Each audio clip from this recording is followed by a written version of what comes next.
यथार्थ को दर्पण दिखाती कविताएं अपनी बहुचर्चित काव्य कृतियों परमात्मा के खिलाफ तथा बोनसाई के माध्यम से कवि श्री गोविंद पाल समकालीन हिंदी कविता के क्षेत्र में अपनी एक अलग पहचान पहले ही बना चुके हैं। कविता के अतिरिक्त हिंदी बाल साहित्य में भी उनका सराहनीय योगदान है। वे मूलतः बांग्ला भाषी है और अपनी मातृभाषा बांग्ला में भी उनका काव्य संग्रह हादुर नीचर मानुष एवं समये पद्ध्वनि सद्य प्रकाशित हो चुका है। इस तरह गोविंद पाल एक बहुमुखी प्रतिभा संपन्न रचनाकार है। महज ये वायरस नहीं शीर्षक संग्रह उनकी हिंदी काव्य यात्रा का तृतीय एवं महत्वपूर्ण पड़ाव है। मैथ्यू आर्नोल्ड का एक कथन है, poetry is criticism of life. Govind Pal के इस कविता संग्रह का मूल स्वर भी विसंगतियों एवं विद्रूपताओं का मुखर विरोधी है, जो समकालीन यथार्थ के चित्रण और उसकी गवेषणात्मक समीक्षा के रूप में परिलक्षित होता है। कवि को उन विषैली शक्तियों की पहचान है जो समाज में अन्याय, अत्याचार और झूठ के माध्यम से ऐसी परिस्थितियों का निर्माण करती है जिसमें आम आदमी का जीवन दुभर हो जाता है। व्यक्तियों और समुदायों के गैर वाजिब और विकृत महत्वाकांक्षाओं के कारण ही संसार में समस्याएं पैदा होती है। इसलिए कवि के अनुसार वुहान से निकला और सारी दुनिया फैला कोरोना महज एक वायरस नहीं, वर्षों से छिपी दबी लिप्सा और अंध प्रतिद्वंद्विता का परिणाम है। उदाहरण के तौर पर कहो शैतान या तालिबान तथा सफाईकर्मी गुलाबो शीर्षक कविताओं का नाम लिया जा सकता है।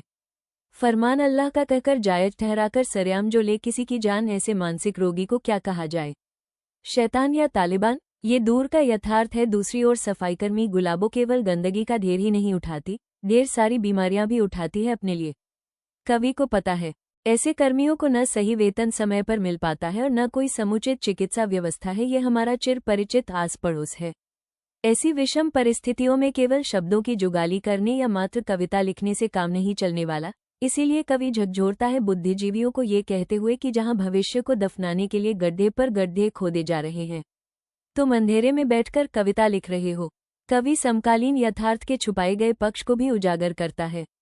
उसे पता है कि न्यस्त स्वार्थों ने स्वयं को ईश्वर घोषित कर लिया है और अब सत्यमेव जयते की लाश का पंचनामा उनकी मर्जी के हिसाब से होता है।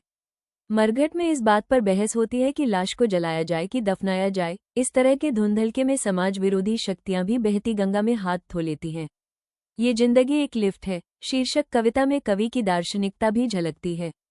जिंदगी में मंजिल का पता तो सचमुच नहीं है, पर यात्री की तरह लोग उतरते और चढ़ते हैं। गोविंद पाल के इस संग्रह की प्रत्येक कविता, गीत या गुजल की अपनी एक अलग विशेषता है और इसी कारण वो पाठकों को प्रभावित करने में सक्षम होगी। संग्रह की भाषा सरल, सुबोध एवं सहज है, जिससे संप्रेषण की कोई समस्या उत्पन्न नहीं करती। कवि की लेखन शैली में यही खासियत है जो कविता की बोरियत से बचाती है। कवि ने प्रतीकों एवं बिंबों को यथास्थान उपयोग किया है। मैं गोविंद पाल को उनके इन काव्य संग्रह के लिए बधाई और भविष्य की रचना यात्रा के लिए शुभकामनाएं देता हूँ।